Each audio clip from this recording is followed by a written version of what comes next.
Hi, Dr. Curry. I'm Tristan Hagen, and this is my speech. And this is my audience of 5 people.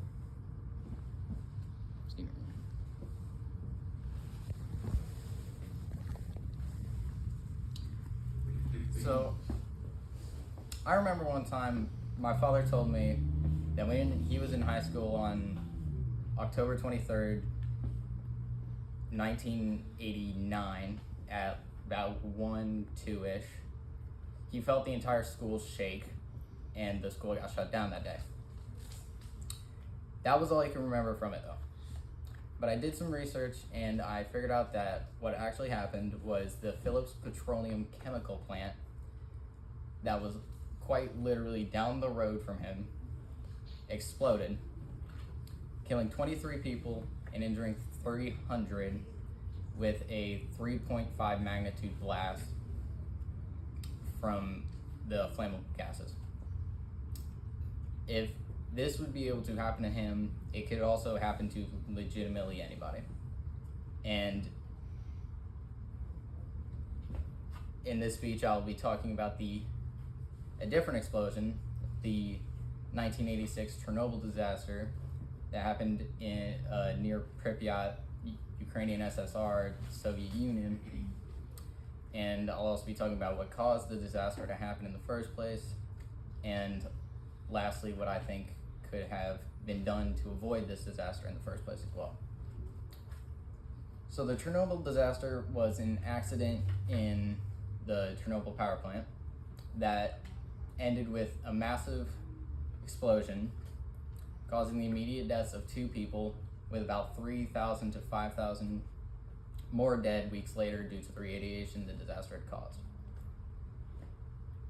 This matters because this could happen at any moment, and if nobody's prepared, then it'll be catastrophic just like this.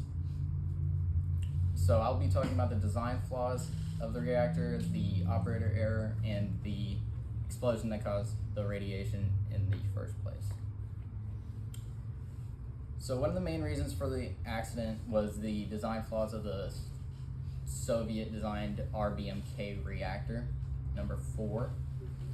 In the frequently asked questions section in 2003, the IAEA, or the International Atomic Energy Agency, states that RBMK reactors do not have what is known as a containment structure, or a concrete and steel dome over the reactor itself designed to keep radiation inside the plant in case such an event were to happen, which shows how the reactor itself was never prepared for this.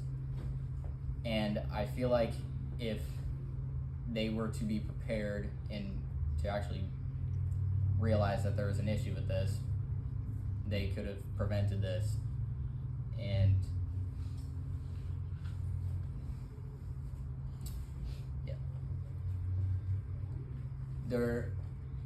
another reason is the operator error. The World Nuclear Association in 2025, in the 1986 Chernobyl accident section, they stated a series of operator actions, including the disabling of automatic shutdown mechanisms, preceded the attempted test early on the 26th of April. By the time that the operator had moved to shut down the reactor was already in an extremely unstable condition. And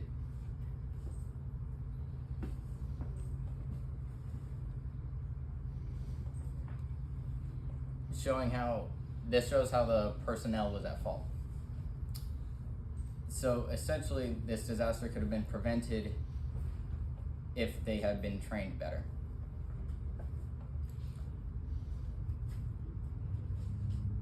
The test that was stated before is also a reason.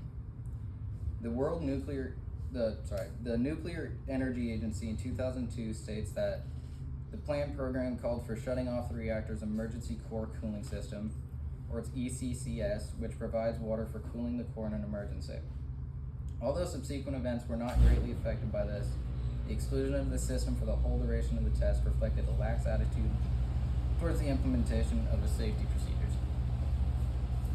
And I have a slideshow over here to show exactly how much radiation and what happened.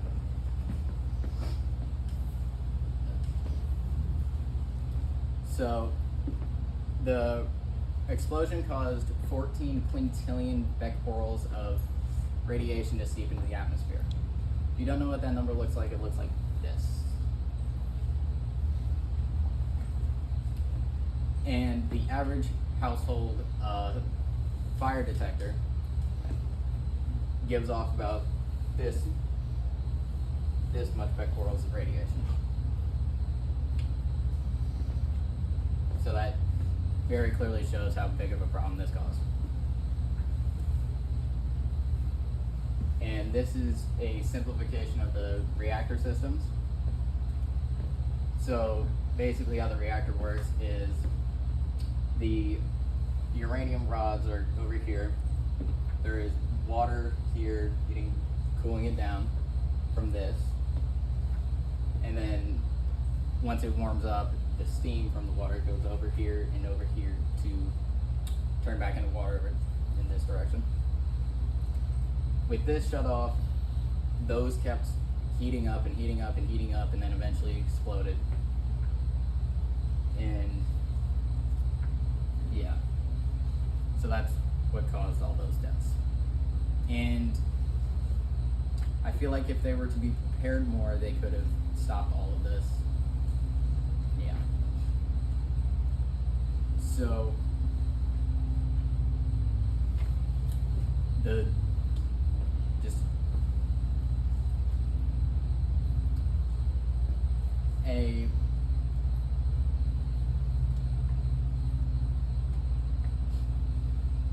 three main reasons for it, again, are the design flaws, the operator error, and the test itself.